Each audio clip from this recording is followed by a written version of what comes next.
and welcome to the Nags Head Candidates Forum. We're sponsored by the League of Women Voters of Dare County. The League is a nonprofit political organization. We encourage informed and active participation in government. We work to increase understanding of major public policy issues and influence policies through education and advocacy. The League maintains a nonpartisan policy. It neither endorses nor opposes any political party or candidate. I'm Lynn Logan of the Dare County League, and I will be serving as moderator tonight. I live on unincorporated Dare. The League participates in the Positive Campaign Project and has requested that each of these candidates take a Code of Campaign Ethics pledge. We prohibit campaigning and/or campaign literature in the forum room. Please, all cell phones, electronic devices should be turned off, and texting is prohibited. So if you haven't done so yet, please do. The League members participating today are Monica Thibodeau, as she's collecting cards, as is Kay White there. So if you want a card for a question, or you've already written your question, raise your hand, and a yellow paper will appear automatically from these two ladies, and a pencil too. Audrey Esposito and Nancy Barandelli are our review our questions, and the timekeeper is Lorelei DiBernardo. We encourage a lively discussion. If you think of a question during the forum, please raise your hand and one of our staff will hand you a card. The candidates tonight are Mr. Ben Cahoon for mayor, Marvin Demers, Webb Fuller, John Mascaro, Keith Sawyer, and Michael Sears. The format for this one is each candidate will have 3 minutes for an introductory statement. The timekeeper will signal when the candidate has 30 seconds remaining. The timekeeper will stand if the candidate continues past the allotted time. Don't make her stand up. We don't know what she does after that. So she's never had to go beyond the standing up part, but just beware. Okay. Next, the candidates will respond to the questions from the audience. Voters are asked to submit written questions, legibly written, oh please, and sign your town of residence. League members will review the questions for subject matter, clarity, relevance, and to avoid repetition. We believe this procedure will afford the greatest variety of subjects to be covered in the allotted time. Questioners will be asked to step to the podium and read their question. Don't deviate from what you've written. And then it will be seated, and I will continue to moderate. This chair right here, I will be explaining in a minute. It's not a punishment chair, but it will be. The League advocates positive campaigning practice, and we reserve the right to omit any question that is viewed as a personal attack or unrelated to campaign issues. Questions can be addressed to specific candidates or all the candidates. 2 minutes is allowed for the response. Again, the timer will signal the candidate when 30 seconds remains and stand if the candidate goes over the allotted time. Opportunities will not be extended to those who initially pass on a question. Finally, each candidate is entitled to a 2-minute closing statement. We will begin with opening statements in the order in which they are sitting, starting with the mayor and down this way. For closing statements, we will finish in the opposite direction. Okay? Now, questions from the audience. I will call 2 people to the podium for the first and second question, then one after that. So the person this is like the on-deck circle, okay? So the person who's going to be asking the question next will sit there. That way, we keep it moving so we can get as many questions as possible. All right, let me go over to the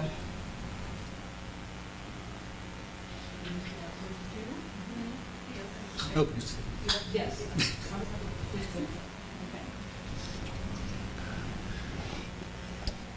All right, just let you know who's going to be going to Phil Wolf and then Bob Mueller.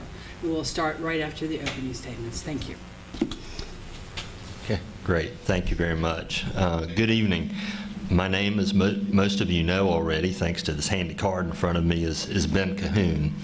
My wife Melanie and I built our home in Nags Head Acres in 1989 and raised our 2 children here. And I founded my architectural practice in Nags Head in 1990 and built my office on Woodhill Drive in 2000. I love this town. It's a great place to live and work and raise a family, and I'm the kind of person who feels obligated to give back to the community that's given so much to me. Toward that end, I've served on the Chamber of Commerce Board, the Dare County Board of Education, and numerous Nags Head committees, like the Beach Road Committee, the Planning Group for Gallery Row Roll and Stroll, the Dowdy Park Steering Committee, Art is the Heart, and Focus Nags Head Advisory Committee. Serving on these boards and committees has shown me the power of public engagement. The best schools are those with the most parental and community involvement. And on the town committees, I see fellow citizens who are smart and passionate about how to make Nags Head an even better place to live. I want to keep them engaged, engage more of you, develop trusting relationships between the Nags Head Board of Commissioners, the citizen committees, and our community so we can move good ideas into public policy. So here's a brief summary of what's important to me as I campaign for mayor. Transparency in government, clear policies consistently applied, citizen involvement leading to better policies and better services, a citizen-driven vision for what will make our town the best it can be, a clean, wide, well-maintained beach, which is the engine of our economy, diligent protection of our natural assets like Nags Head Woods and the marshes and sounds, improved pedestrian and cycling mobility, especially from the west side neighborhoods to the beach road, a healthy, diverse, and engaged business community, and more diversity in housing options for the workforce, young families, and for seniors. I look forward to us working together to make Nags Head an even better place to live, work, and play. Thank you.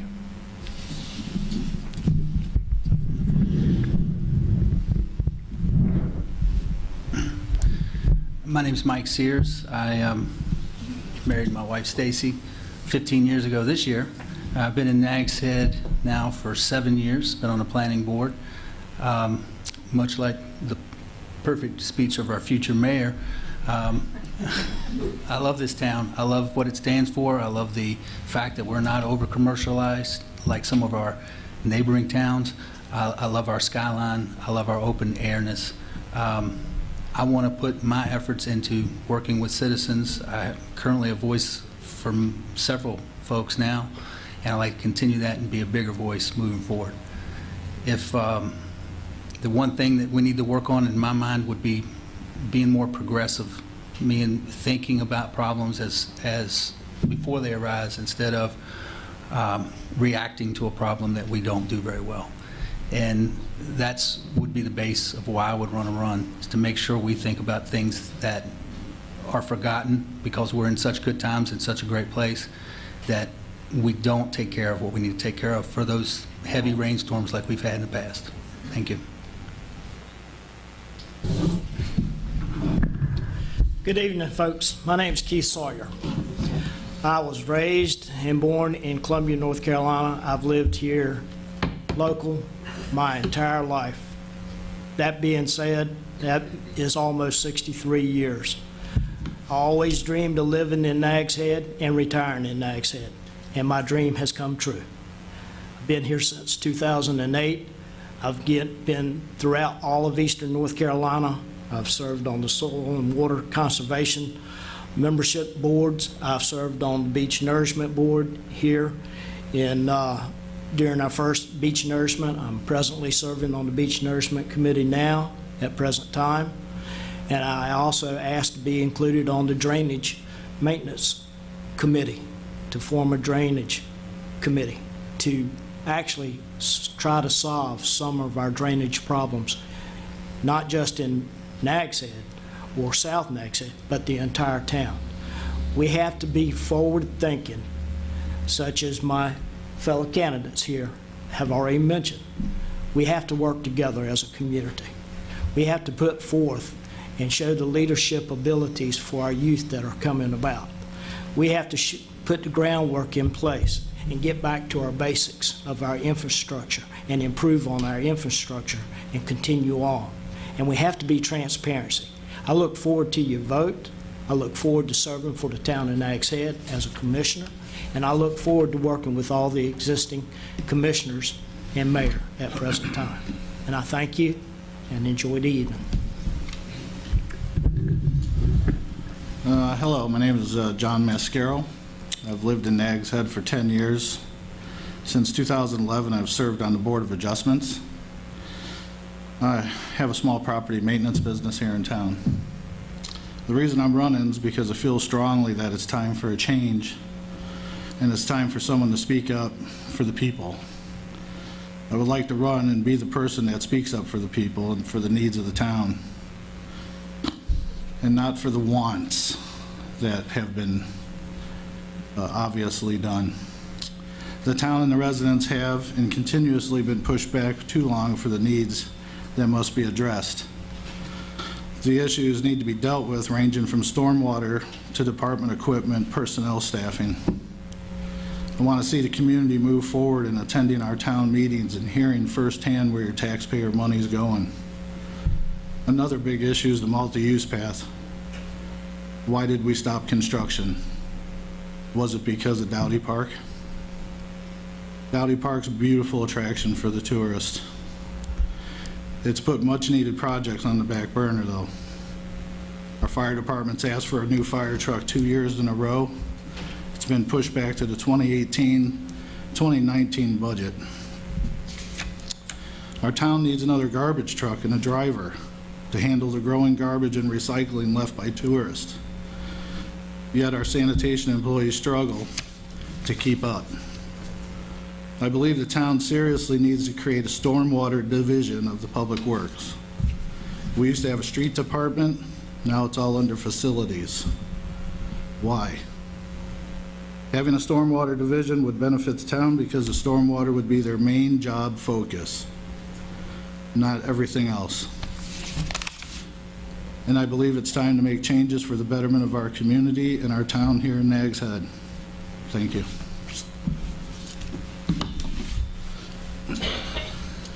Good evening. My name is Webb Fuller, and I'd like to thank the League for putting on this forum and thank everybody sitting at this table for putting forth an effort to serve the town. It's an admirable task, and any one of us can probably help, and I look forward to being one of those people. In my opening remarks, I'd like to let you know who I am and why I'm running. And in my closing remarks, I'd like to tell you why I think you should vote for me. I was born in Ahoskie, North Carolina, and as a kid, I vacationed in Nags Head. In college, I worked at Nags Head in the summers. When I graduated from college, I was lucky enough to get the job as the Currituck County manager and stayed there for 4 years until the Nags Head job came open. I applied and got the job as Nags Head manager in 1982 and spent most of my professional career with the town of Nags Head. I am now a retiree. I chose Nags Head as my place to retire. This place is obviously special to me. I built my house with my wife, Dory, 34 years ago. We have not moved. Obviously, that house is in Nags Head.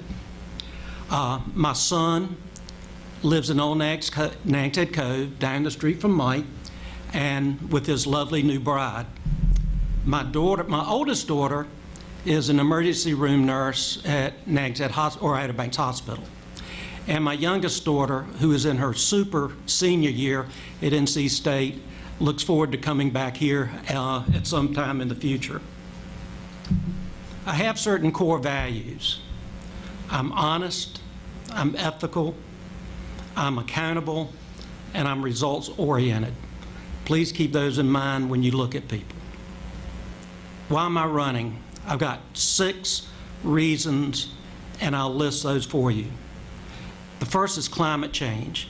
And climate change as it relates to how we must, as the mayor said, or the future mayor says, keep our beaches clean, wide, and open to the public. Next is infrastructure.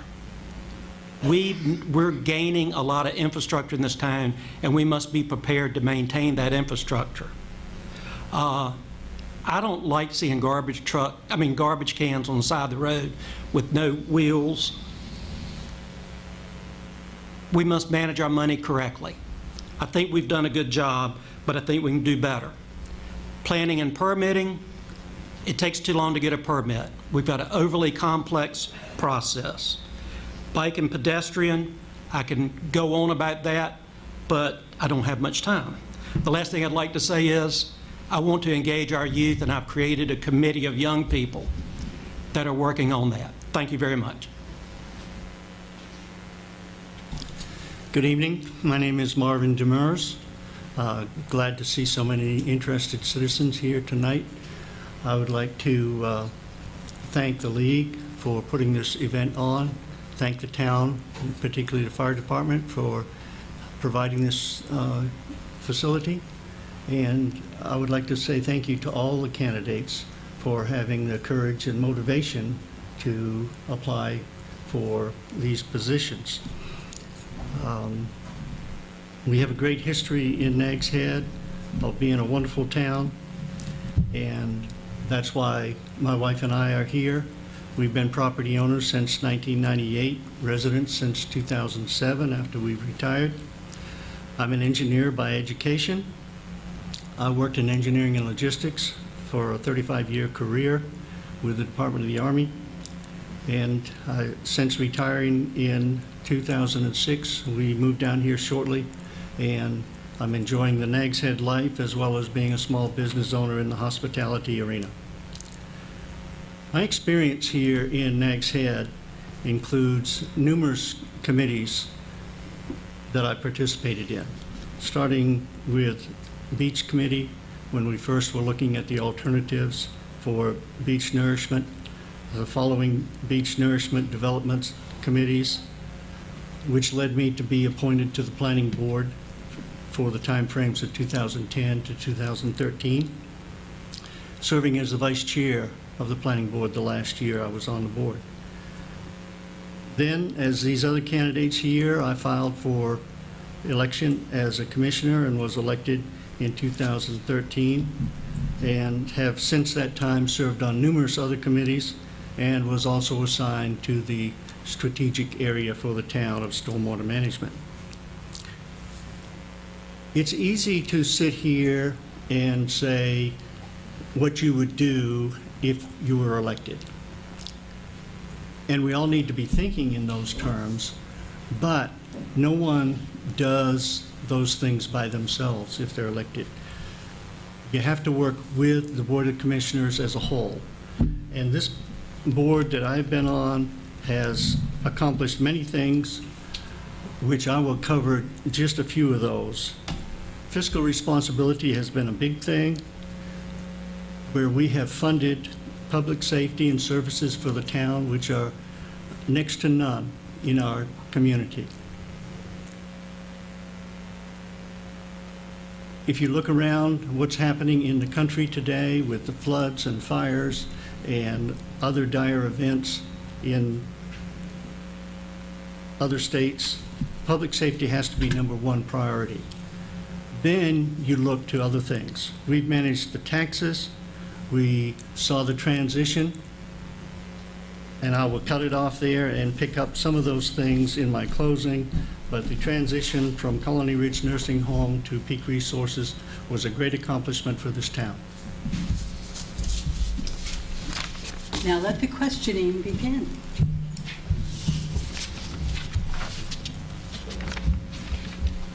Good evening, candidates. Good evening, everybody. My name is Phil Wolf. I reside at 300 Westbridge Lane in Nags Head Acres. My question, some of you might have answered during the opening speeches. What compelled you to run for the town board, and what are your top 3 priorities that you'd like to address if elected to office?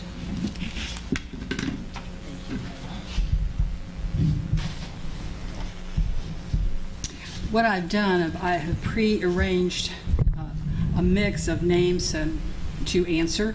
So we will call for this question to Mr. Sears.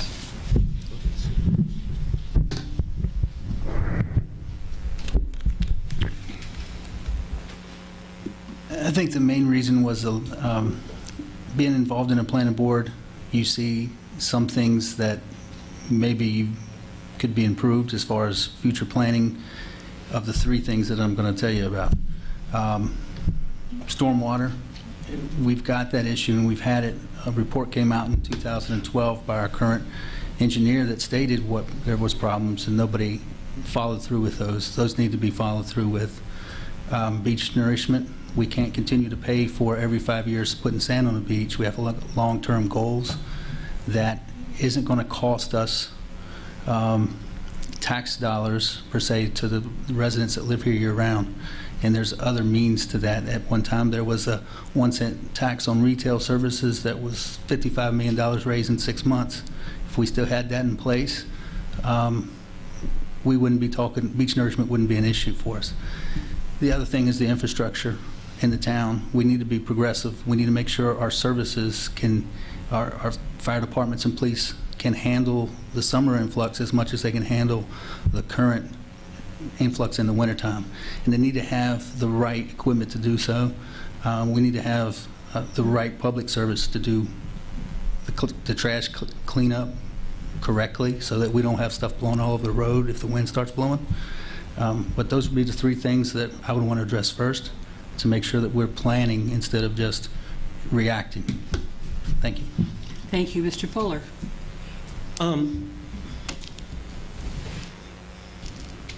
The first reason I'm running for the town board is because I'm really interested in helping people in the town of Nags Head.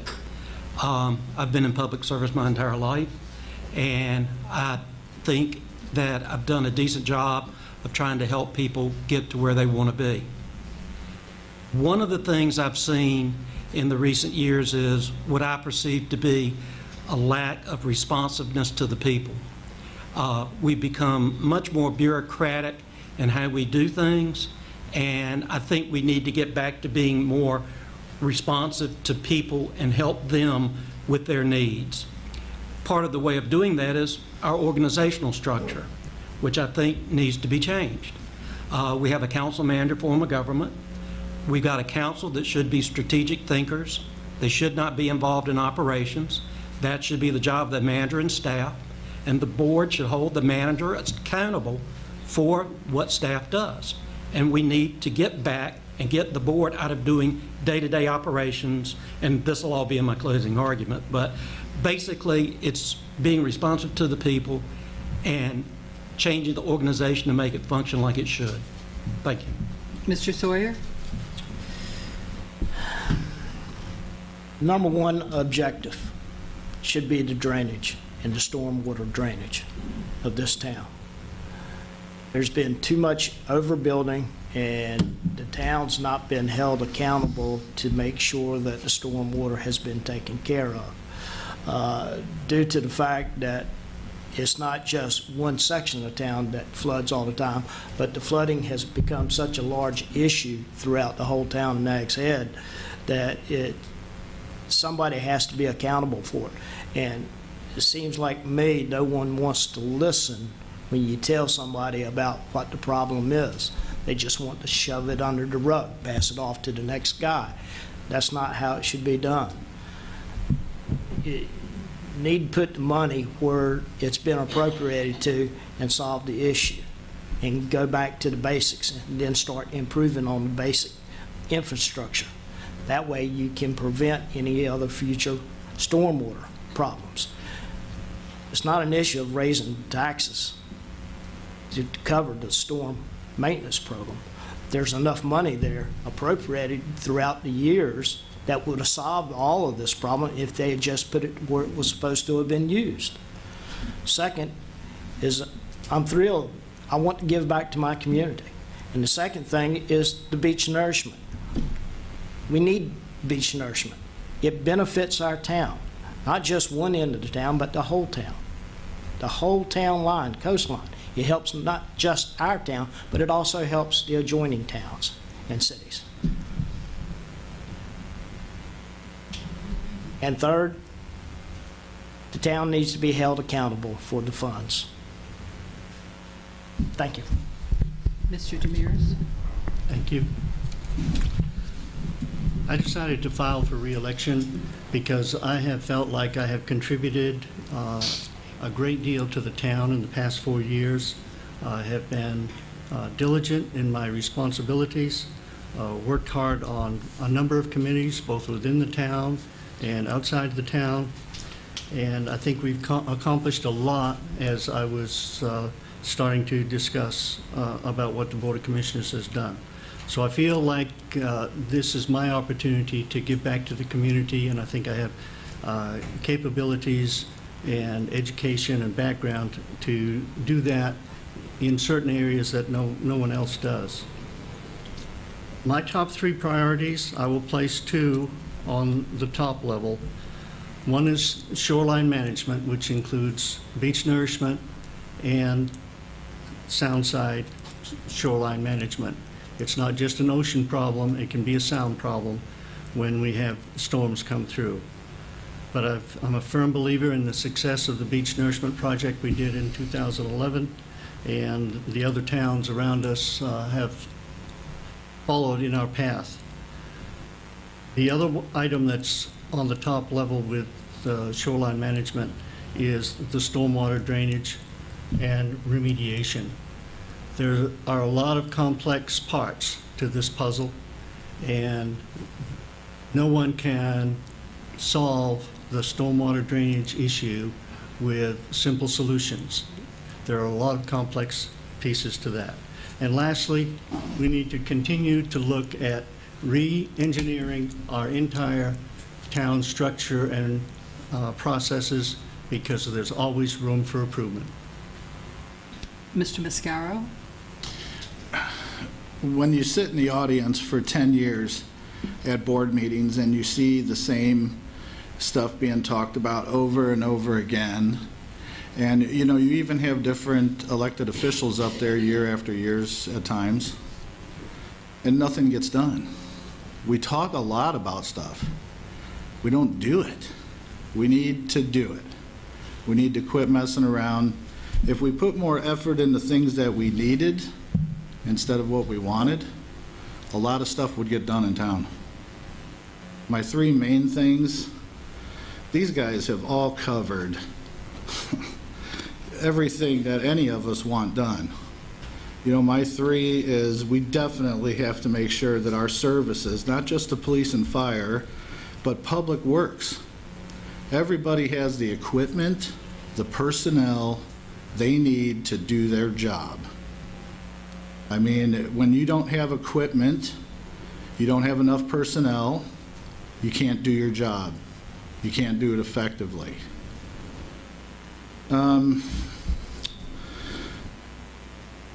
Beach nourishment and stormwater. Stormwater has been a problem in this town for years. Again, nothing major has ever been done about it. It's time that things get done. I mean, it's plain and simple. Beach nourishment, that's a creature that has been created that some people like, some people don't like. Some people thinks it helps us, some people don't. People that did support it now don't support it. I mean, so it's very confusing when you're sitting trying to listen to what's going on and you're being pulled in different directions. Those are my 3. Thank you. Thank you. And last, Mr. Cahoon. Okay. Thank you. As to what compelled me, I would use the words follow through. In serving on the Comprehensive Plan Committee and now the Technical Codes Committee, in developing the vision plan for the town and then rewriting the ordinance, that was the work. By the time we finished that, there will have been 2 boards of volunteers and probably close to 4 years of effort in that, put forth toward that by a lot of people, a lot of volunteers from our town. And we need to follow through with having that plan completed, put in place, and having it become part of the culture of our planning staff. So I think in terms of 3 areas of focus, completing that planning ordinance rewrite, and then making sure that it really rather than just a kind of a neat technical document that, yes, we start to use, that it really becomes part of the culture of the town, and that we apply the ordinance so that we realize the vision that so many of us worked so hard on and solve the technical issues that need to be resolved in the town. The other is stormwater. The town has engaged an engineering firm to develop an overall stormwater plan for the town. That's a long-term effort. It's going to take a couple of years on their part. We need to find parts of that we can do immediately and start building those into the budget, and not wait for that plan to be complete. And finally, pedestrian and cycling infrastructure. I'm an avid cyclist, as some of you may know. We still have west side neighborhoods that don't have a safe way to cross 158 and get over to the beach road. That needs to be finished. Thank you. Thank you very much. Court.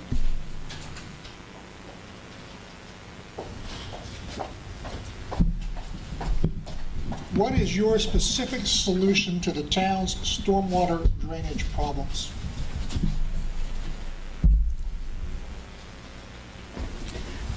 For this question, we'll start with Mr. Cahoon. Thank you. Thank you, Bob. One, without sort of predicting what the recommendations of that study will be, is to have that study completed, have the public be aware of what the recommendations of that study are, and begin to implement them. I would suggest that we probably start with the low-hanging fruit. It's going to be a multi-tier plan. It's going to have some simple pieces that we can do, like cleaning out swales and culverts and making the system that we have work as efficiently as it can.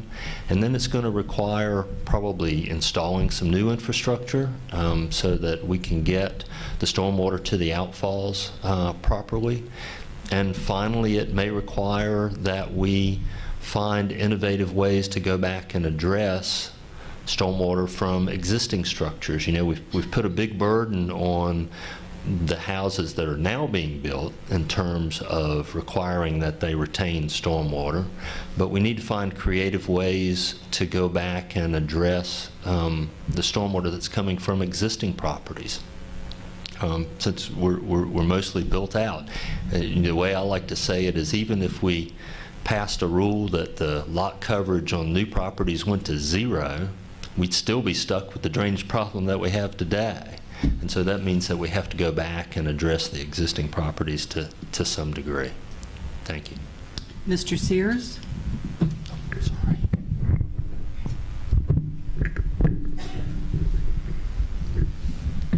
I think the first thing we do is look at the engineering plan that David Ryan developed in 2012, see what we could start on with that while we're waiting on the new plan to be delivered to us in a couple of years.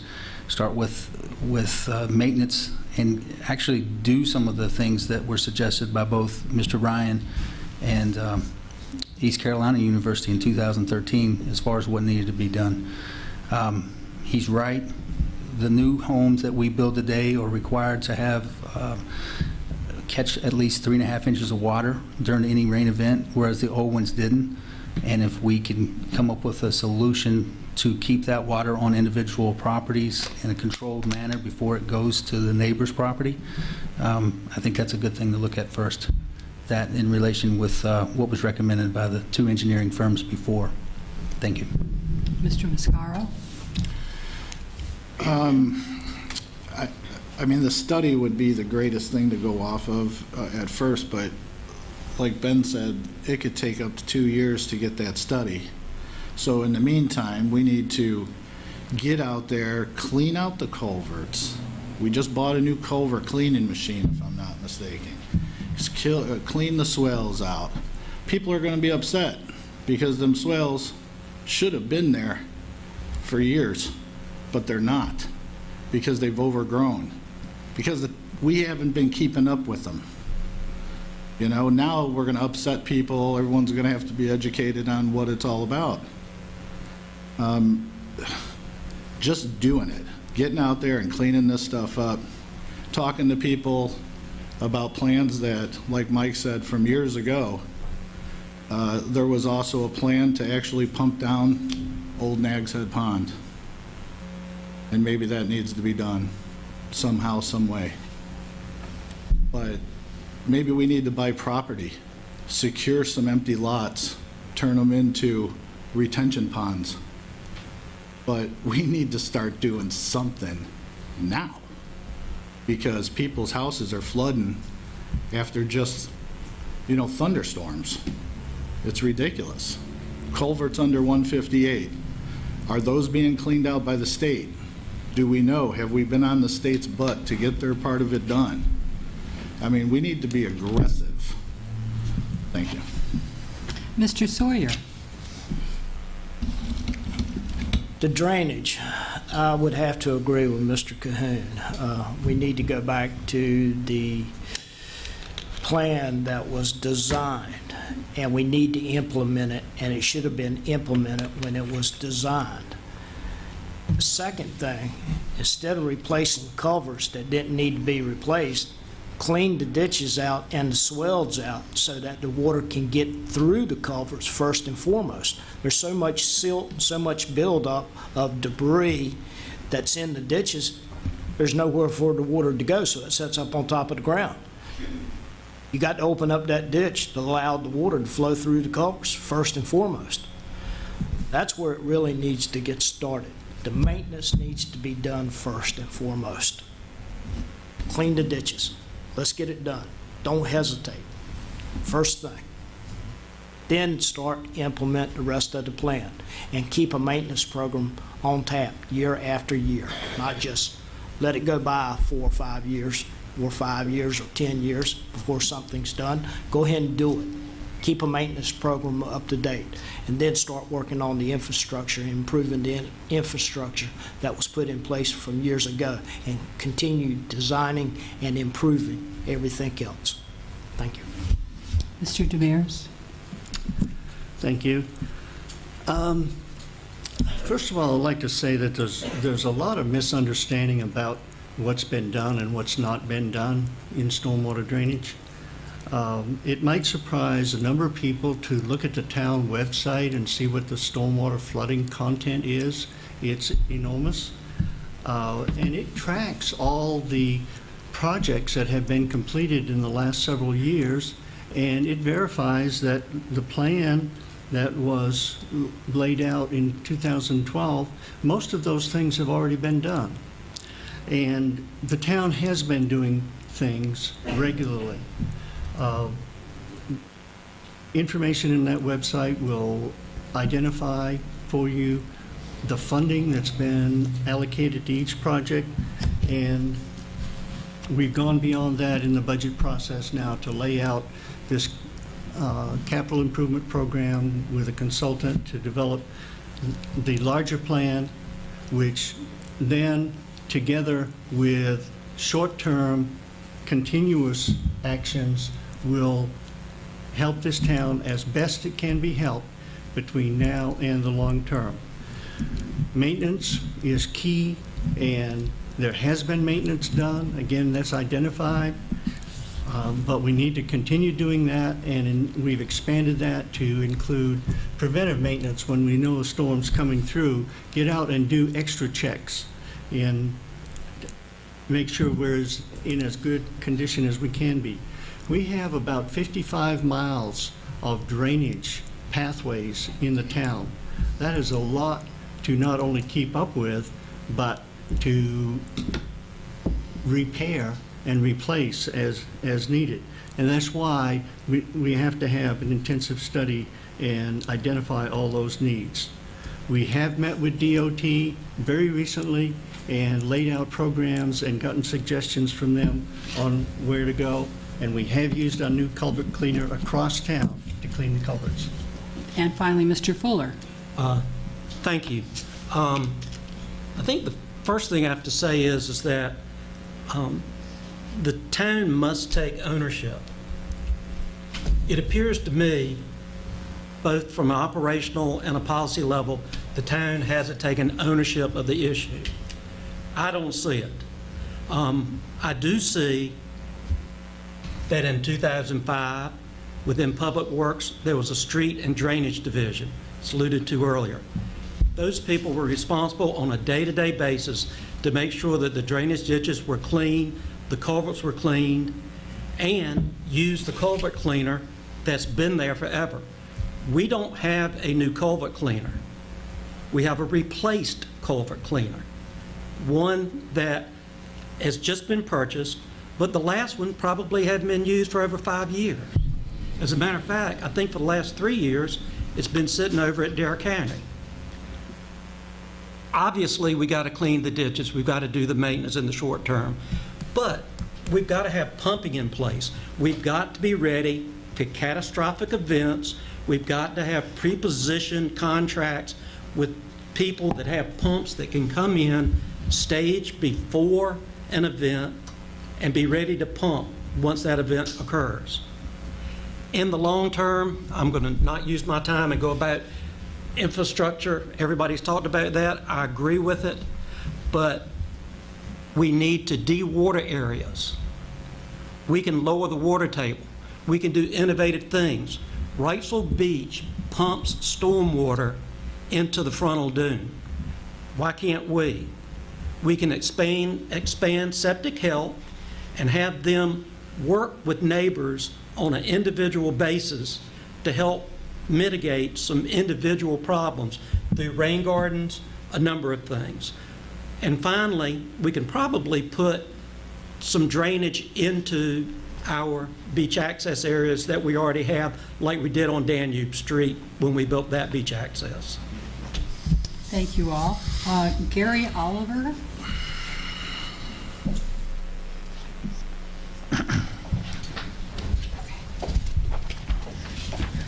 Good evening. My name is Courtney Gallup. I reside in Nags Head and I own a business in the town. To the challengers only, in spite of a closed ad hoc committee that is now nearly 3 years old, the Small Business Committee, Nags Head remains a place where it is easier to serve addicts at a methadone clinic than it is to build a grocery store. What are your new ideas for making Nags Head business friendly?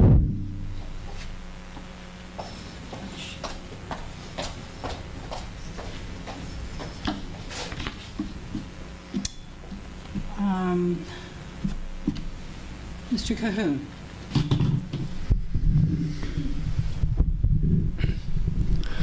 Thank you, Courtney. In the discussions about the comprehensive plan, there were a number of opportunities that were identified to improve small business opportunities in various areas of the town.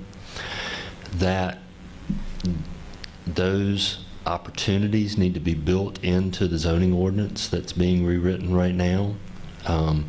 There are lots of opportunities for all kinds of small business around around the Whalebone area, in the northern section of the town where we have large development of retail, and we do need to make it easier to get through our planning process for small businesses. We need to keep that small business committee engaged and listen to their ideas and have them contribute their good thoughts and have them be advocates in the community for the changes that we need to make in the zoning ordinance to let that happen. And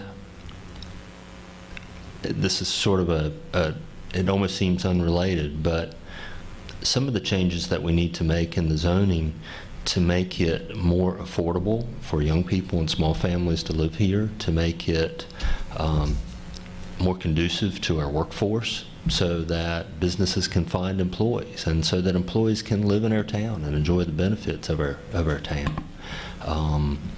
We need to find ways to encourage maybe small multifamily development, not large scale, but we have essentially taken multifamily off the table entirely by our zoning ordinance.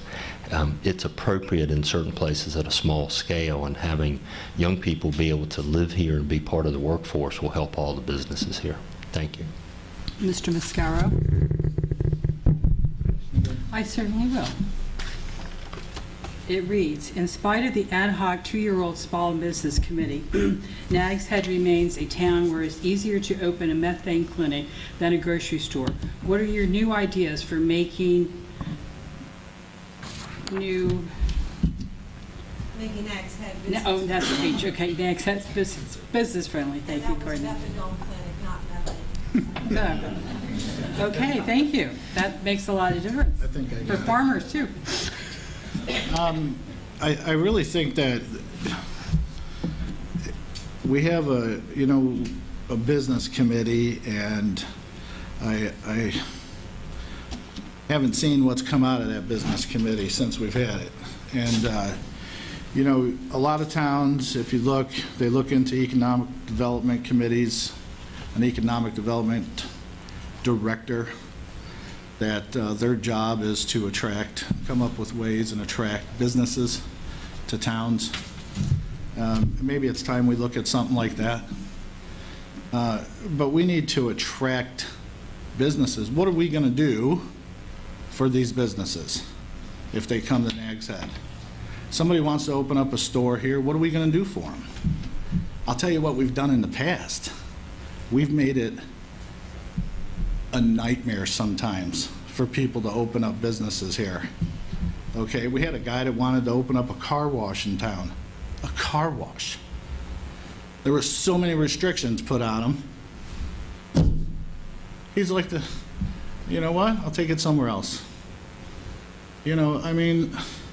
We need to lighten up when it comes to that stuff. Our building inspectors should be there to help people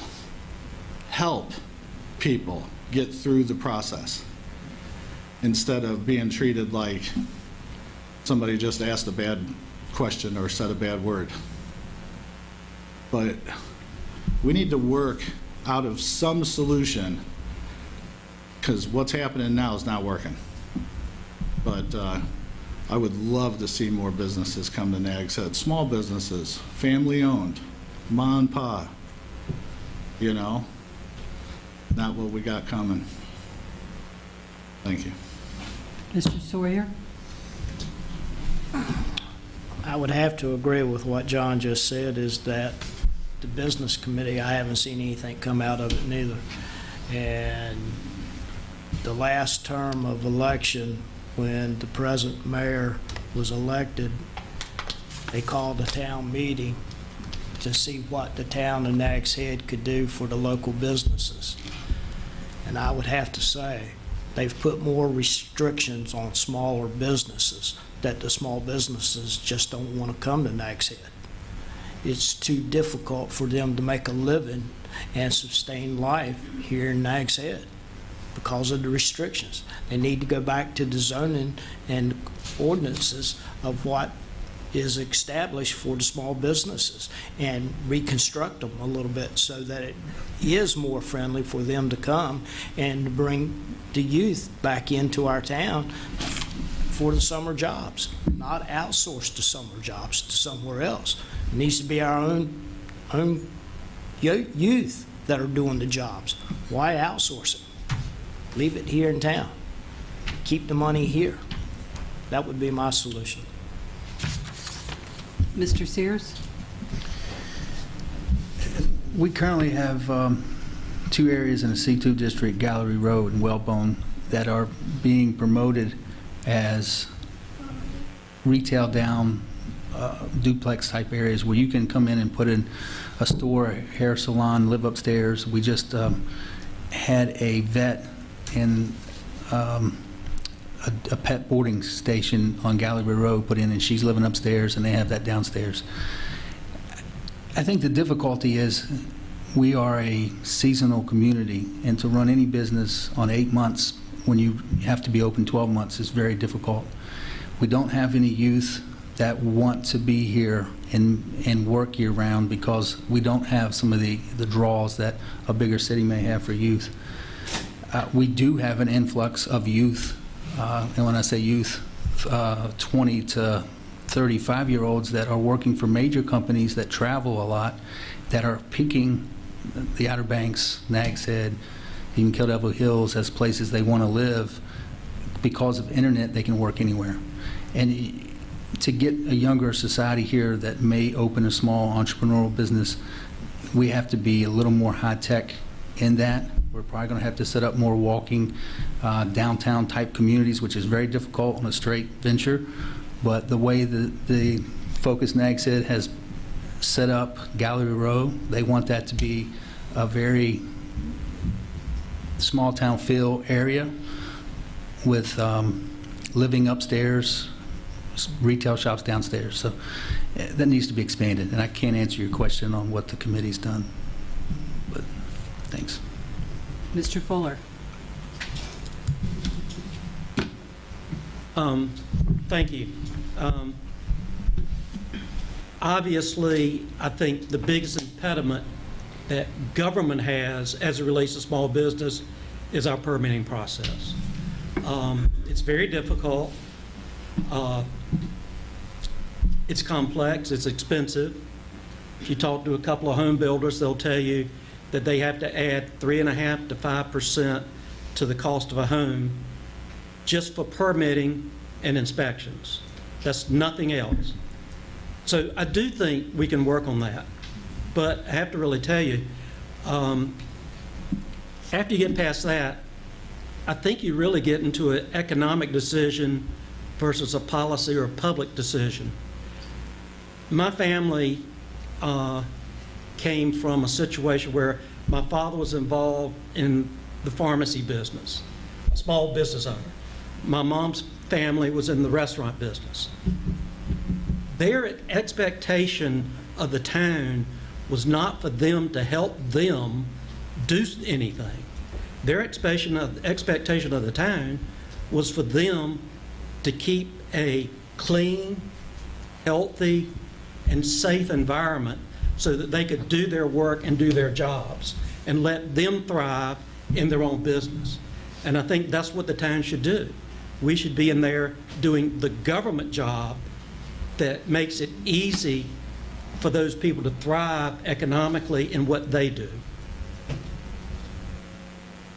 Thank you. Although it's not directed to you, Mr. Demers, would you like to comment? I can appreciate that the question was directed to the challengers, but I would like to comment. Thank you. The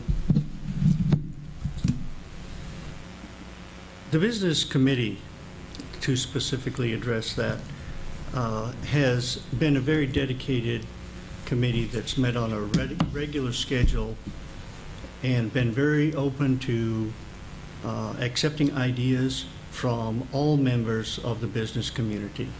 And people from that committee are in this room tonight. There have been a few good things that have come out of that. But when you have a town like Nags Head, which everybody here, I would venture to say, said, it's a great town, we love it here, that's why we came here. There aren't a large magnitude of ideas out there to bring in to revolutionize it and make it so much better. But there have been some things that have been done. One of the things that the committee did was work closely with the business community on signage, something that perhaps was becoming a detractor to the town. They worked hand in hand to come up with suggestions for the planning board and the board of commissioners to implement on how to make signage more important. And that's just one small example. I don't want to sound defensive, and I won't go on any further, but I will say that there have been dedicated people that have been on this business committee and have done good things, and I appreciate everything they've done. And just a final comment, invariably, when an applicant has his or her plans reviewed by the Board of Commissioners, no matter whether it's accepted or rejected, they invariably say, it was great working with the town staff and the planning department to go through this process. Thank you. Next questioner will be Sylvia Mascaro.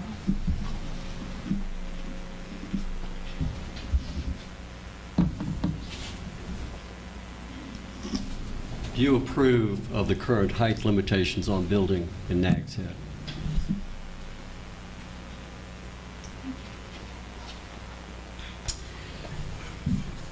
For this question, we'll start with Mr. Fuller. Great. I'm glad this is my first question. My answer is yes. All right. Mr. Sawyer. Would you repeat the question? I certainly will. For all candidates, do you approve of the current height limits? Yes. Mr. Sears? Yes. Mascaro? Yes. Mr. Cahoon? I do, yes. Demers? I'll say yes also, but I'll put a little comment with it also, that it's flexible in that there are certain height limits for commercial and residential that have varying conditions based upon architectural design, which again contribute to the character of the town. So yes, and I think it's appropriate the way it's put together. Okay. Before she begins, who is the representative for Nags Head Citizens Association? You submitted this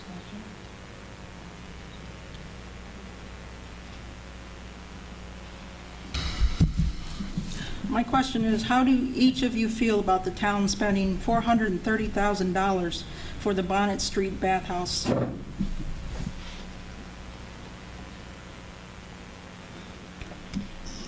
For this one, we will start with Mr. Sawyer.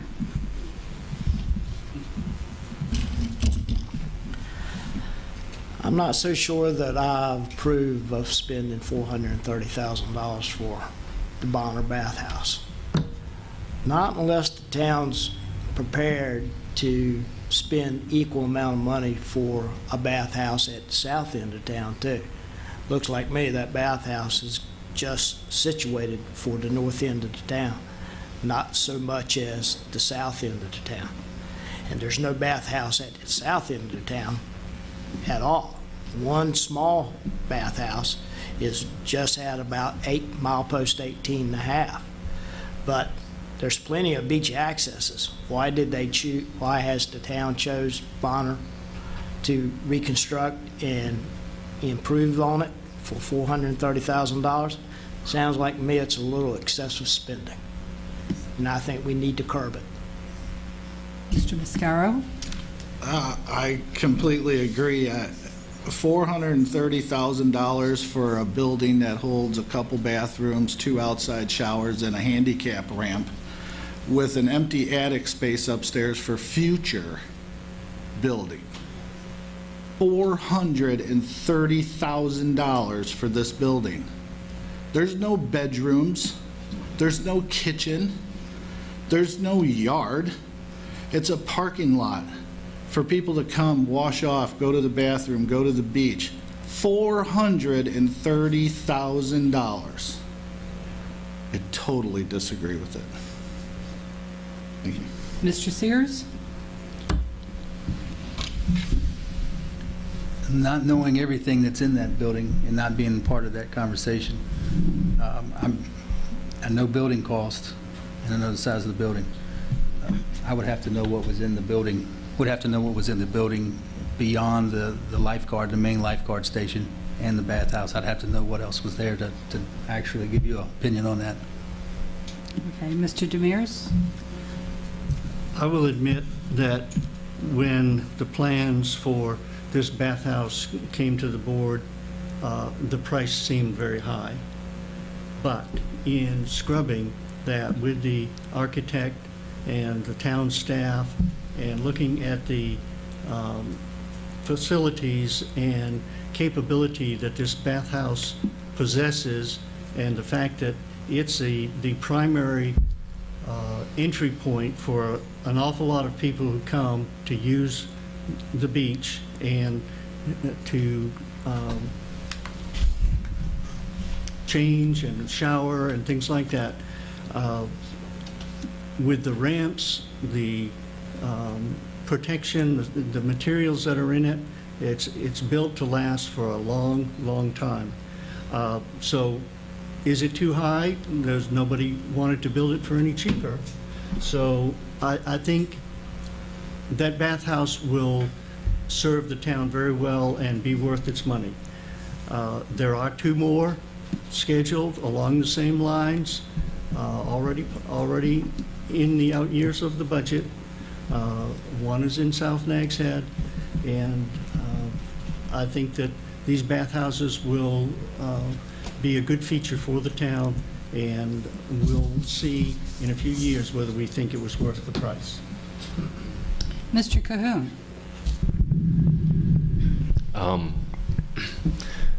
Many of the bathhouses in the town need replacement, and how it was decided that that would be the first, I don't know. I can't speak to that part of the process.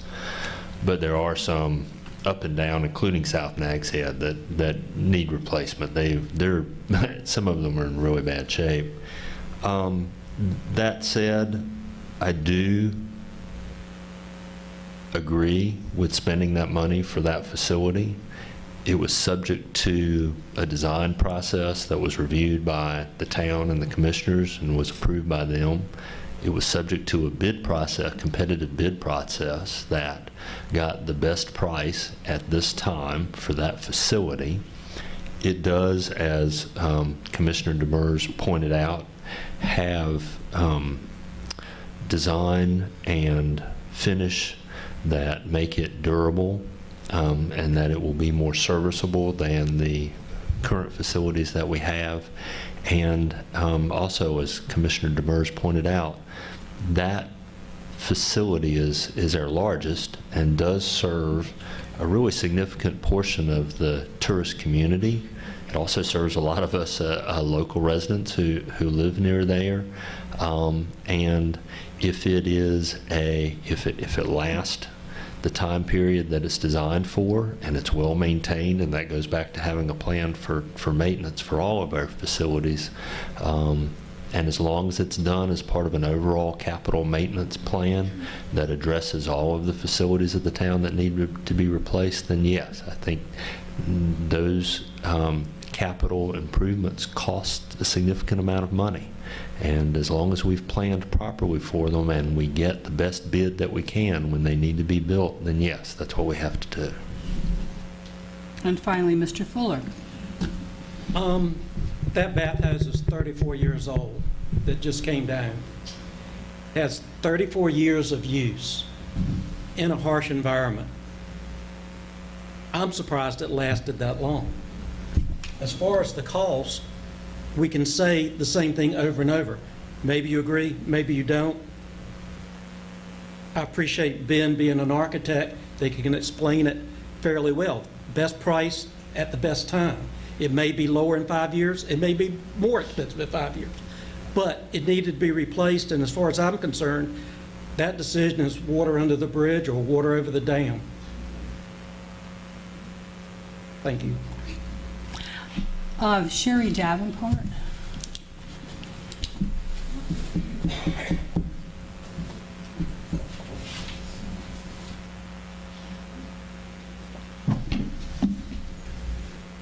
My name's Richard Murphy. I'm here speaking on behalf of the Nags Head Concerned Citizens Association. It's a restart of a Nags Head Civic Association that we had years ago.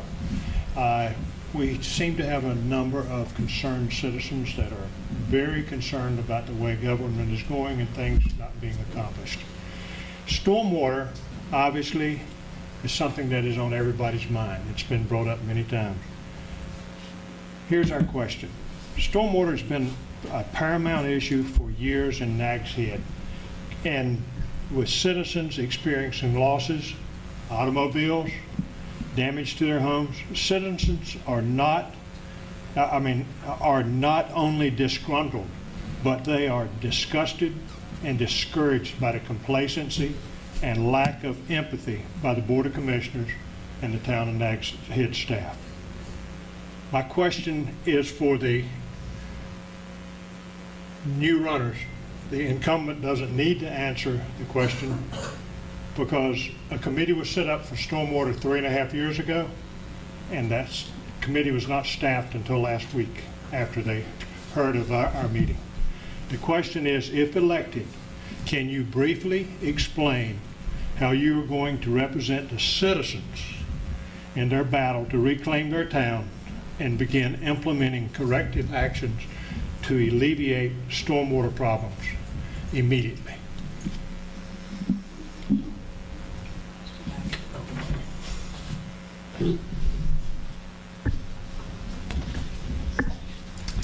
All right.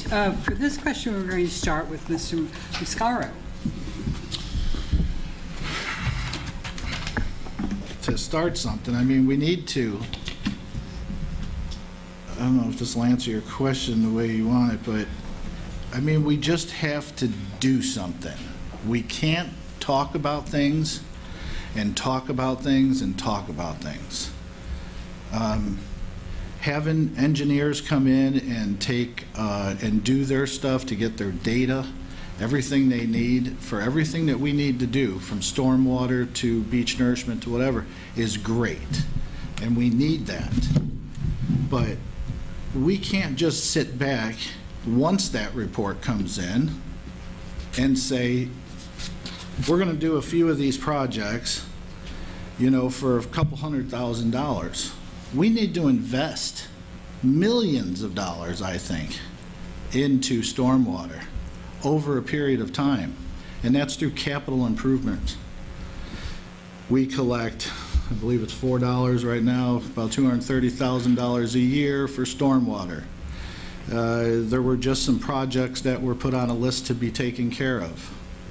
You know, we do small projects in town, that's great. You know, I've seen it firsthand, Gray Eagle Street at the Beach Road. You know, water used to flood there constantly. They came in, did a project, no more flooding, no more water. Let's do more of that. But we got to do bigger. We got to invest. We need to, Kitty Hawk's got pumps that they use when things start going wrong. We have a plan set up. If we want to rent them, we call the place up, they come out, set them up for us. But we need to make and do some action. That's the problem. We're just sitting on our butts, not. People want to see big things done. Let's make some big moves. Let's take chances and look at the future here. You know, it takes money. Thanks. Mr. Fuller. I think a lot of this has been talked about, and I'm planning on talking and addressing a lot of this in my closing statement. So obviously, maintenance, the ditches, the culverts, we need to own those. We need to take responsibility.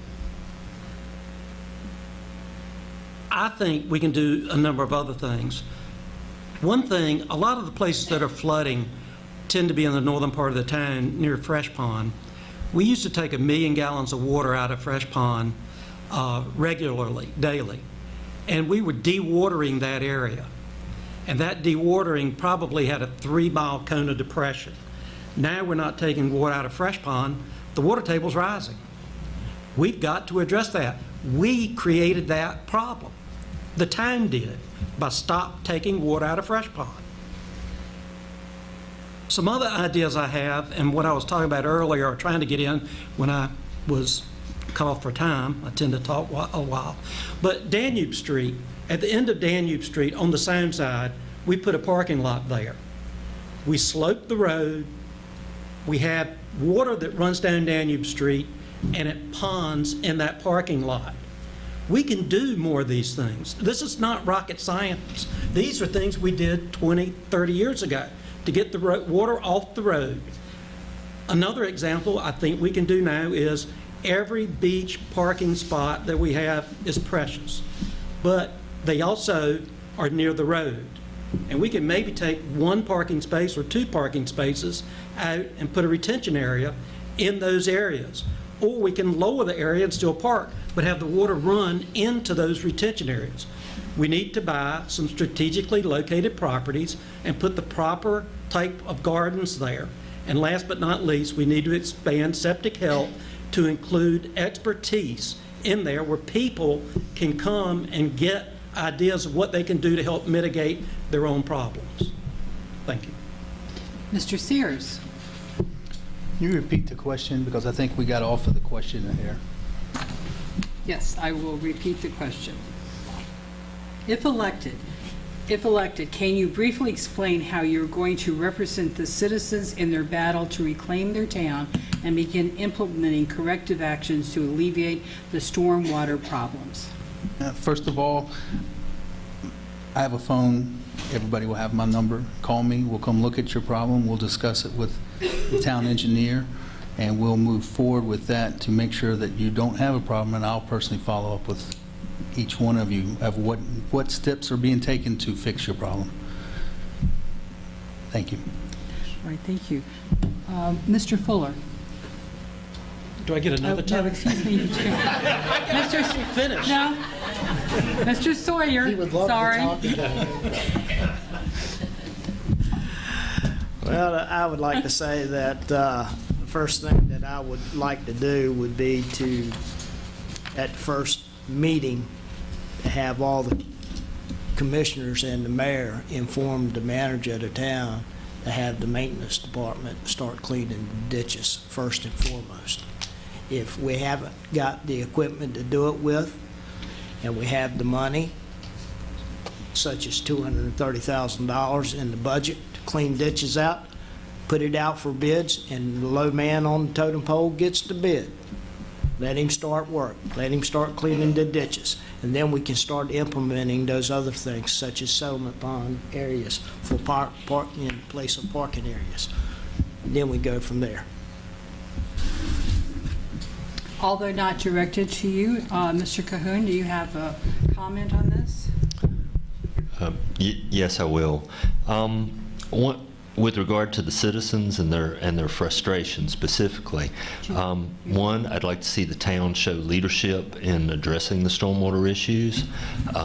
There's been a lot of talk about how the large houses along the beach road drain into the road. Well, so do our beach accesses. So let's figure out a solution that we can apply at the beach accesses and encourage others to take up that kind of effort. But let's show the leadership. Citizen committees need to be properly constituted, and by what I mean by that is when it comes to something like stormwater, we need representatives from all over the town, all over the neighborhoods, people who are retired, people who are working, people who are engaged in different aspects of life, so that they can bring their thoughts to the committee and so that they can also be spokespeople so that the citizens are not mystified about what's going on in the town discussions about issues like stormwater. The comprehensive maintenance plan, yes, and let's be very specific about how that works. There are areas of the town like this one where DOT has responsibility for part of the drainage, the town has responsibility for part of the drainage, and the association here has responsibility for part of the drainage. Let's coordinate all of those, and let's have a rolling maintenance plan that goes through the town so that it's dealt with comprehensively rather than piecemeal. You know, and finally, how we got here, it's hard to say. You know, there's a lot of history on this issue, but let's adopt the plan and move on and start doing it. And I think that will encourage the citizens and decrease the frustration when they understand, when a plan's been communicated to them and they see action on it. Thank you.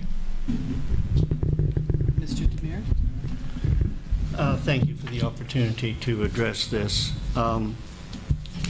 We've heard several times that the town has done nothing on stormwater, that there hasn't been a committee, there should have been, et cetera. I'd like to just set the record straight on a few things.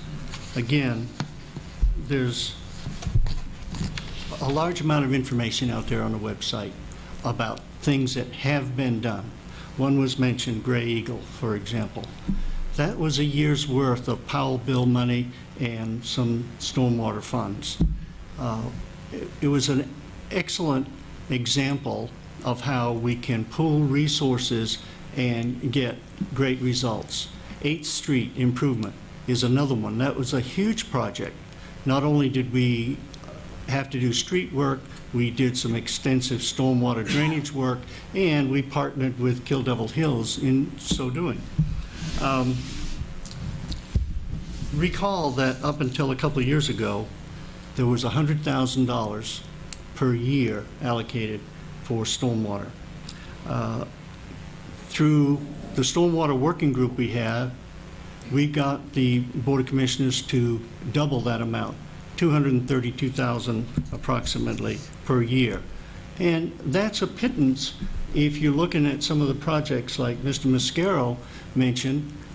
For example, in Corolla, the Whalehead subdivision took it upon themselves to put in a groundwater lowering system.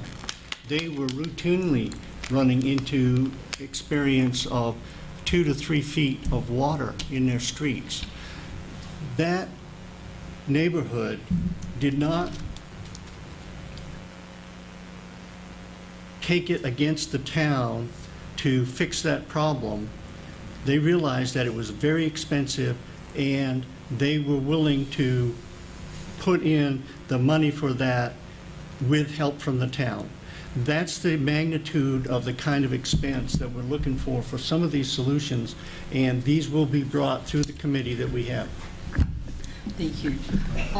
Phil Wolf. Again. And we're going to change topics on you. Please, because stormwater's about over. Hello, gentlemen. My name is Sherry Davenport. I'm a visitor to Nags Head. However, I'm an Outer Banks native for generations. I'm also the head of the Outer Banks chapter for the North Carolina Women for Cannabis. The city of Asheville and Buncombe County, North Carolina, both have signed a letter of support for medical cannabis in our state. Would you support a similar letter of support for medical cannabis for Nags Head and for Dare County? Thank you.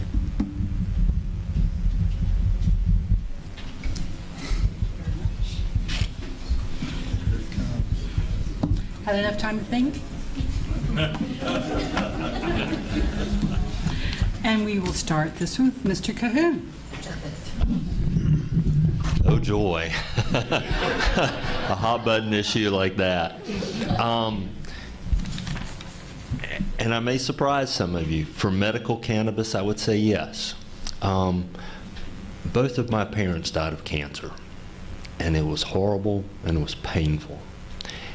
And I would have done anything for them to ease that. And if we can, if medical cannabis has the benefits that are touted, and it seemingly does, then I don't have any problem with that. It's another drug that should be available to those who so desperately need it. Thank you. Mr. Sears. I would also agree with medical use for cannabis. If that was legalized, I would support it. Mr. Mascaro. Yes. Mr. Sawyer. If it would help prevent a life, yes. I would like to say if it would help sustain life and the quality of life and would make it better for that person, then I would have to agree. It would be acceptable. But if not, then no, only if it's acceptable for that person.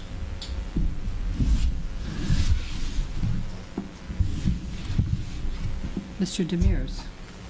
I definitely feel that medical use of cannabis has a future in this country, and I would support it for Nags Head. I think there needs to be a proportionate amount of regulation and control, but for extreme cases where pain, treatment, and control is absolutely necessary, and that's the solution, then that's what we ought to provide for the people. Mr. Fuller. My answer is yes, and As far as I'm concerned, it's a no-brainer. 29 states have already passed it. I'm surprised North Carolina, as slow as it is, in bringing this to the forefront. Medical experts agree that it's a proper alternative. It's one of the better alternatives to opioid use, which we have a big problem with. And if it can help us get away from the opioid use and help ease pain of people, then there's no reason not to support it. It's a very simple question, very simple answer, yes. Thank you very much. John Cece. Now, this is for all the candidates. What are your public safety priorities?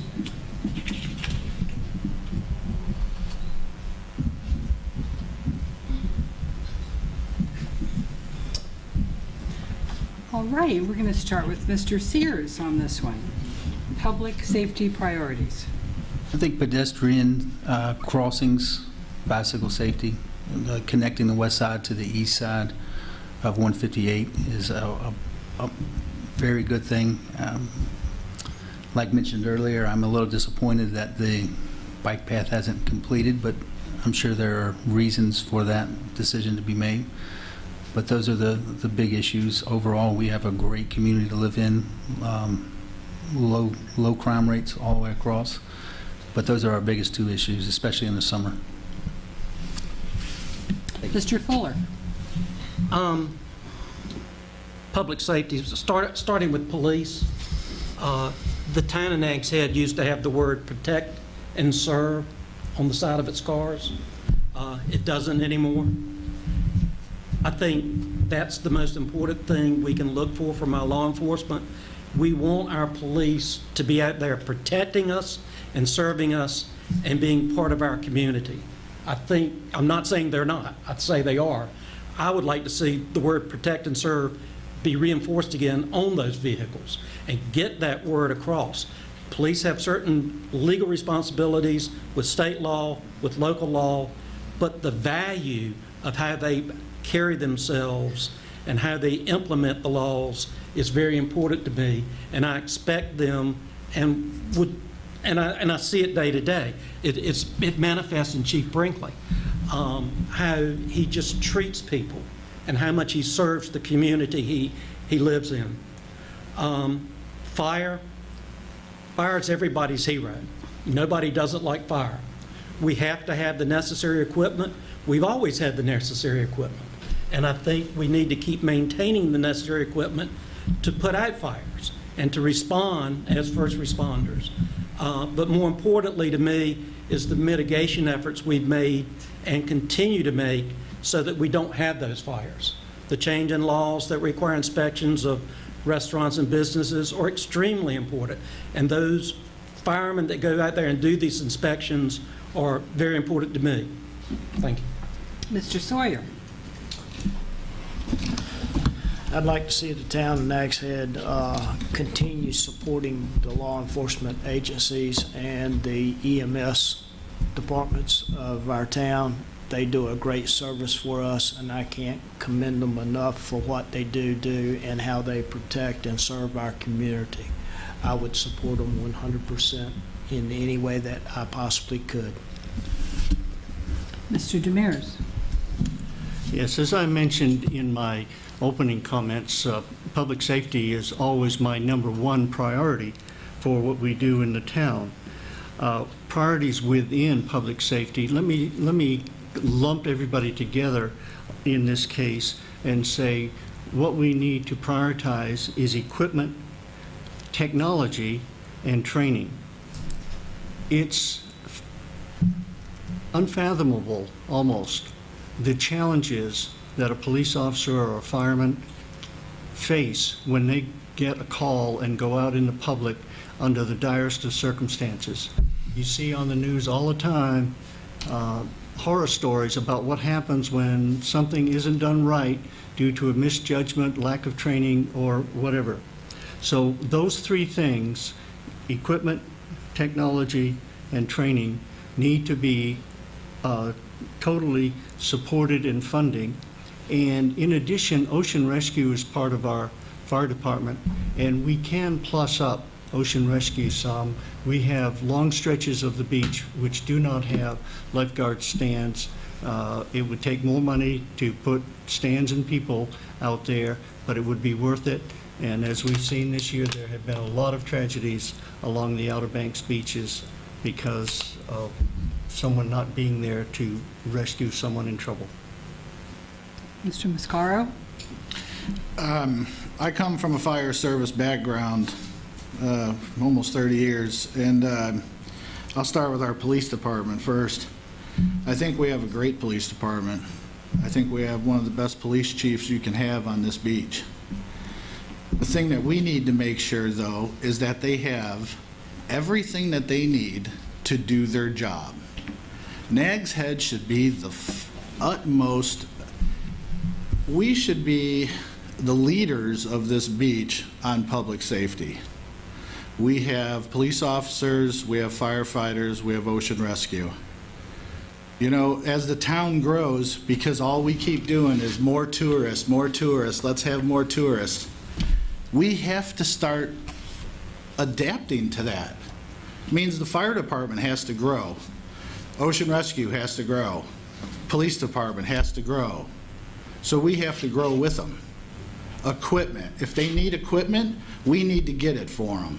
We don't need to be pushing it back from one budget to the next budget because we didn't do anything last year or something like that. We need to get them their equipment.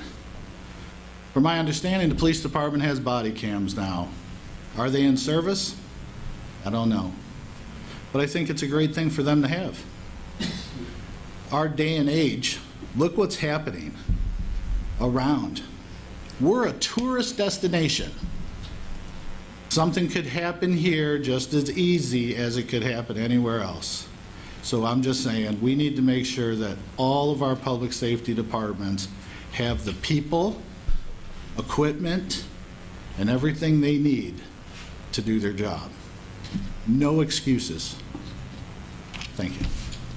Mr. Cahoon? Like a lot of questions, there are a lot of interrelated parts to solving any given problem. One of the things that concerns me is the safety of the young people who work here in the summer on two fronts. One is their bicycling and pedestrian safety, which has been addressed several times. I think that there can be more outreach in terms of having these young people cycle safely in the town. It makes me cringe as a cyclist when I see them riding on 158, when I see them riding against traffic, when I see them not following, you know, the American conventions for cycling. And somehow we need to do a little more outreach for that to prevent accidents. The second thing is the housing for those young people who are here and the kind of conditions that some of them end up living in. Again, it goes back to kind of a planning issue that we have so few accommodations for that influx of young workers that we need to address that as a planning issue so that we don't end up with overcrowded houses that weren't intended for that purpose, that are both a fire hazard, as you well know, and are a sanitation and otherwise safety hazard. Thank you. Thank you. Richard Murphy. Gentlemen, I have a beach nourishment question for you. Why should the town spend almost $7 million to re-nourish the southernmost mile of the town, yet spend only $1.5 million per mile to re-nourishment each of the northernmost 8 miles of the town? Thank you.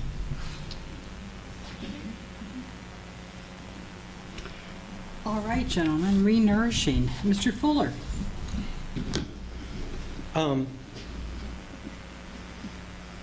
Thanks for the question, John. It's a very difficult question, and it's not an easy answer. First of all, I support beach nourishment. I support the funding of beach nourishment. And I support Nags Head being one entity. The answer to South Nags Head is one of two things. First is we need a terminal growing.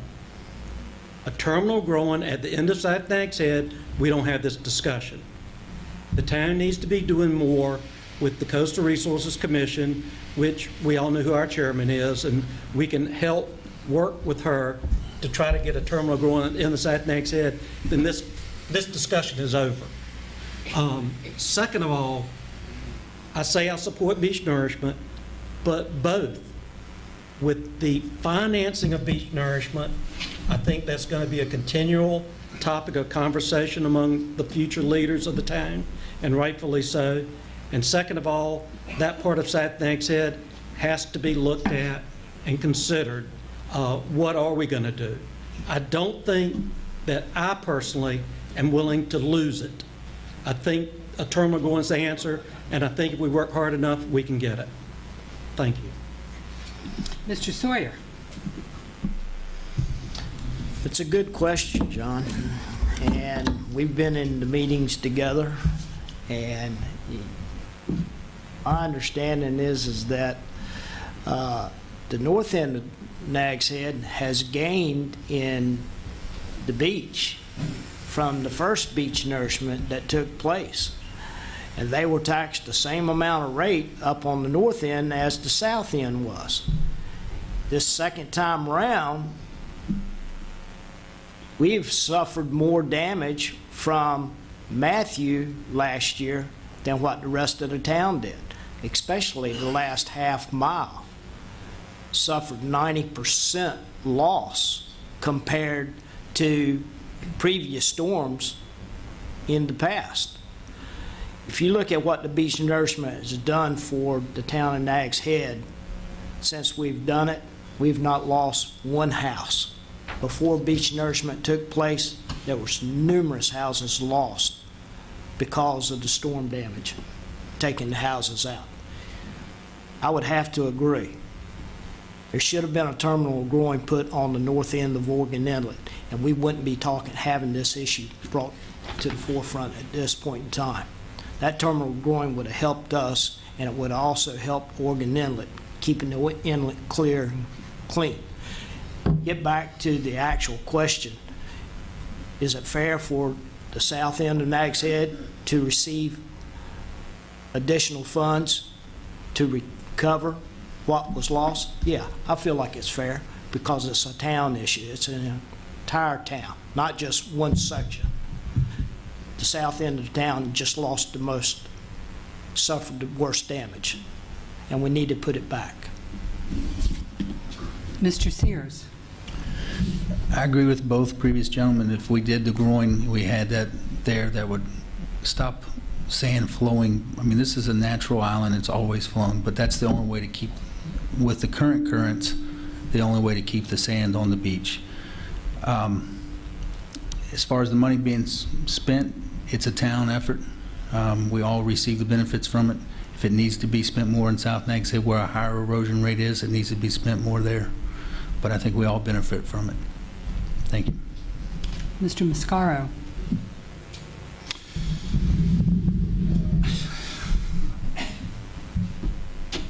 I mean, beach nourishment's been the topic ever since it's been done, the very first time.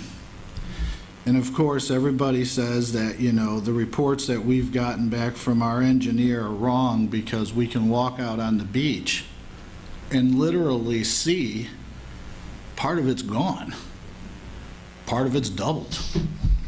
So, I mean, overall, I know we need beach nourishment here. It helps out, like he said, about not losing houses. You know, it keeps our tourists coming. That's our goal, is tourists. But it should be a fair process in the town. Everybody should pay the same. If the town has to put money into this to beef up one end or whatever it needs to do, then that's what it needs to do, but everybody should pay the same. I don't think it's fair that other people should pay more than the other people. You're right, it is a town effort.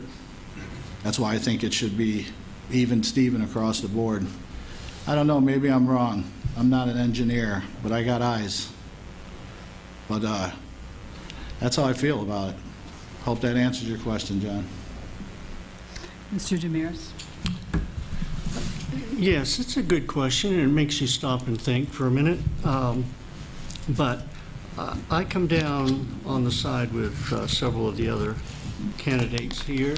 It's a town-wide problem, and we all have to contribute to the solution to the problem, at least if it's not a solution to holding the problem at bay. I do agree that we've divided the tax burden between basically the oceanfront and the west side, and it's separate, and the oceanfront pays more. But when you compare some oceanfront owners with others and say that the people in the south end should pay a lot more because they're getting more sand, I look at that differently. I look at what's the design of the nourishment project. Is it a 10-year project? Should it last 10 years? Then everybody that's on the ocean front should get 10 years worth of nourishment. And if it all goes according to plan, in 10 years, everybody would have lost their portion. Yes, some people got a lot more sand initially, but they lost it a lot faster. We all know that erosion is much higher in the south end of town, and they need more sand. So let's give everybody the same number of years worth of sand. And final word on sand to Mr. Cahoon. In terms of the disparity of cost, you need the system to work. Your engine costs more than the tires on your car, both initially and in terms of maintenance, but you need the whole car to get where you're going. And so that whole beach nourishment system has to work as a system. And until we have a groin at the south end, if we need more sand on the south end, then that's what it takes. But we all need the car to get where we're going. We all need a complete beach to both protect our structures and to be an attraction for the only thing that we have going, which is the tourist. So I would say yes, that's an appropriate way to do it if that's what it takes. All right, thank you. Unfortunately, I can look over there and see someone waiting, and I can see probably a lot of really interesting questions. But as time would have it, we need to go now to our closing comments from our candidates. So I appreciate all your questions, and perhaps we'll be here, and you may ask one or two of the candidates yourself if you like, whatever questions are there. But we will go in reverse order from our opening statements, and please beware of your time, gentlemen. Thank you. Thank you very much. I'd like to close with some of the things I didn't get to say in the opening statement. I want to address what my vision for the future of Nags Head is, and that is to maintain the character and the environment of Nags Head as we know it now and as we've known it for recent past. In order to do that, we need to plan carefully. We need to execute our responsibilities properly. And this has all been laid out in the comprehensive plan. It was mentioned by Mr. Cahoon earlier about the development of the comprehensive plan under the Focus Nags Head project. It addresses the different character areas of the town, the business demands, the services that we need to provide, and those types of things. We need to take action to implement those things, and the first action that we need to take is to update our town code. So that's the follow-on committee to the advisory committee that developed the comprehensive plan. That's a technical committee which is rewriting all the development and redevelopment portions of the current town code. I'm the Board of Commissioner representative for that committee. We're off to a good start, and we're substantially into the first part of that code and making good progress, and I'd like to continue doing that work. Other things for actions, we need to continue to do better in our stormwater drainage, and We have put together a committee. We were established as a working group when the strategic areas were assigned. There was no identification of the need for a committee at that time. Our working group took the existing plans and prioritized the things that could be done without further study. And on the webpage, as I mentioned, we've seen a lot of accomplishments that have been made. Shoreline management, beach nourishment will continue. And just in closing, I think I have a unique set of qualifications and experience and would welcome the opportunity to serve another term as a commissioner. Thank you. Thank you very much. At the beginning, I tried to introduce who I was, or am. Now, I want to tell you why vote for me. We can do better, folks, and I can help. I have no personal agendas. I can be unbiased in my decision-making, and I love Nags Head. It's where I've started my life as a young kid, and it's where I plan on ending my life. We need to protect and serve our neighborhoods and be responsive to the day-and-day needs of our citizens. We're not doing that.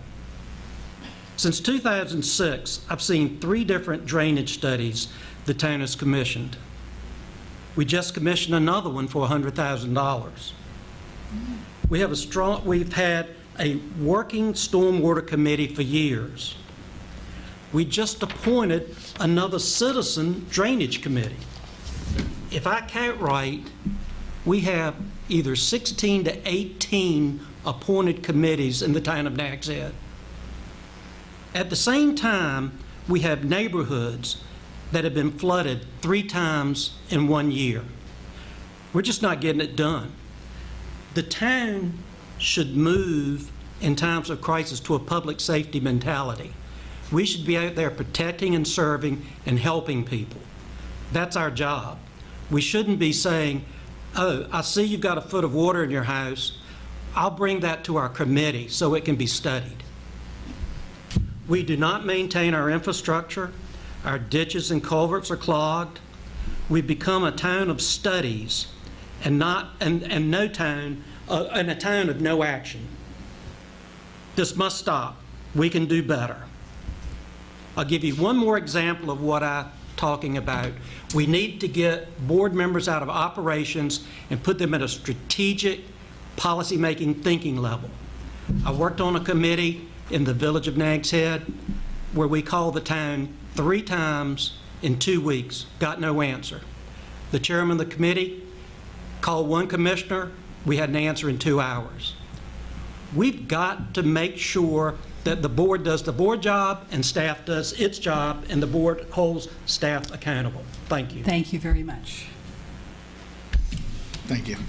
My vision for the town of Nags Head is to serve for the betterment of the community, to serve the residents and the local workers, the backbone of the town. My vision for the town of Nags Head is to bring our local government back to the community to serve, not for the pleasure and recognition or the glory. To serve our community, to work for change and unification to bring the town of Nags Head into the future, which can be accomplished through forward progress. Through our progress, change will happen. I will work hard and fairly if I am elected to implement my visions. I'll start by hitting the pavement, great resolve to greet, meet, and listen to the needs of our community and members, and listen with an open heart and open mind to the concerns and issues of our residents.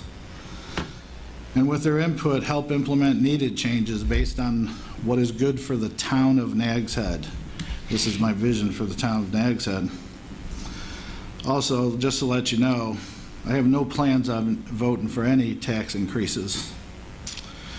I want to thank the League of Women Voters for allowing us to do this tonight, having us here. And thank all of you for coming. Hope to see you on Election Day, and hope to get your vote. Thank you. Thank you. I'd like to take this opportunity to thank everyone that's come out tonight, and I'd like to thank the League of Women Voters tonight for putting this on. And I'd like to everyone let you know that I plan to serve for you, not my interest, but you. You folks, it's your voice. I'm someone there to serve on the board to represent you. That's what it's about. I want to be your sounding board. I want to be your voice. I want to be the one that you can call and ask for a question and maybe get an answer. If I don't have an answer, I'll be more than glad to try to find you an answer. I'll try to get you an answer. But I want to serve the community in which I live, work, and enjoy life. And I look forward to serving for you. Thank you very much. Thank you. First of all, I'd like to thank everybody for coming out. It's a lot of things you heard this evening, a lot of things confusing, and I would have to say probably a bunch of great people up here that, if they all come through with what they said, are going to do you a great job making changes and improvements. I think the key to this job is to be open to the citizens, to work for you, listen to you, be transparent in your government, and work towards getting all of the infrastructure back on a maintenance plan and build it for the future. I don't plan on going anywhere for a long time. I got roots, no children, but I've got roots here. I work here, and I'm in the community every day. I want to see Nags Head to be what it was when I moved here, and that was when people talk about the Outer Banks, Nags Head is what they think all of these towns are. I want us to be that leader again. I don't want to have these problems, these concerned citizens groups, because we lost 2 cars in a storm where maintenance could have prevented that. I want to see us hold to our plans, keep our skyline the same, work on our beaches and our shorelines being the same, make improvements to the building processes and other processes that we have to deal with on a day in and day out life. Want the town to be accountable for when we don't do what we're supposed to do. So I'll be here afterwards. Anybody has any questions as my time is up. But thank you all again for coming out, and thank the League of Voters for putting this on.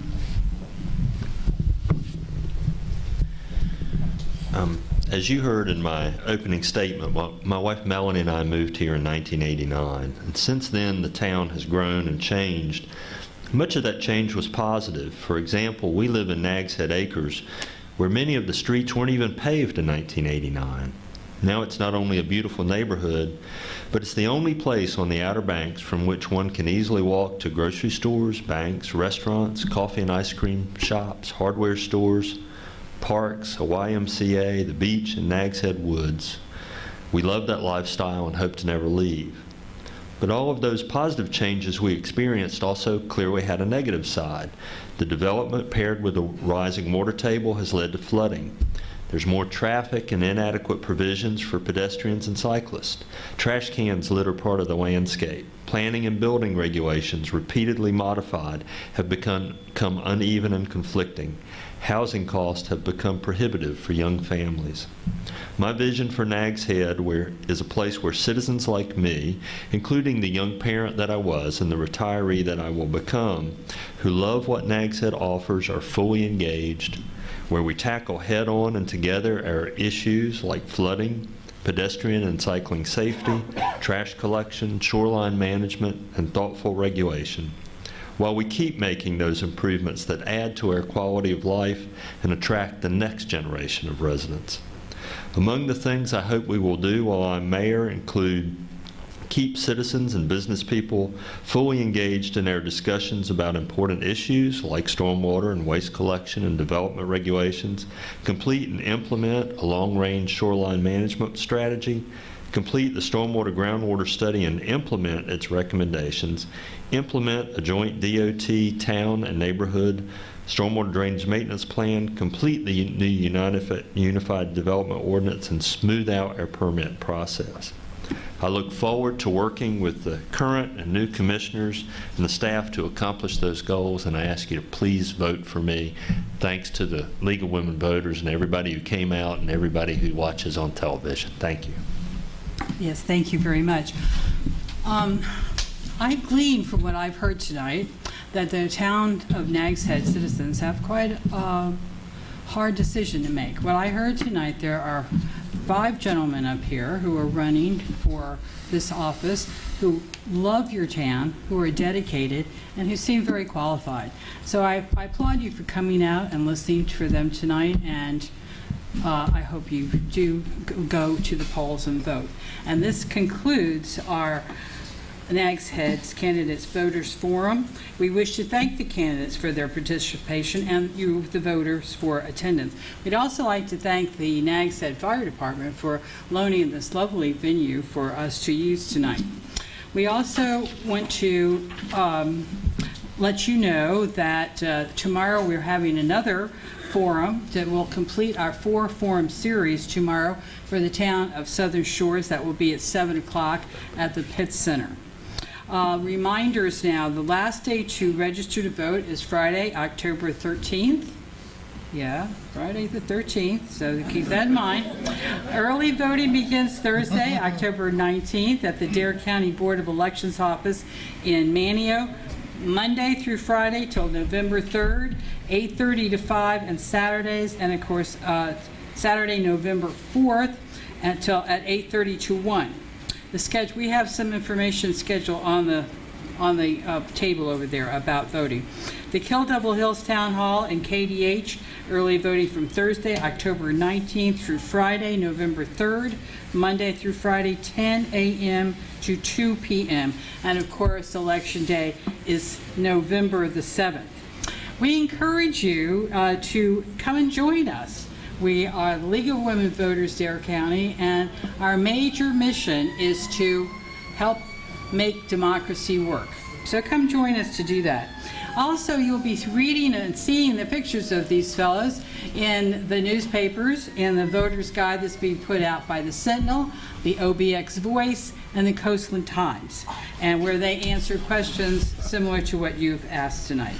So again, thank you very much for coming, and we encourage you to encourage others to vote this election. Thank you.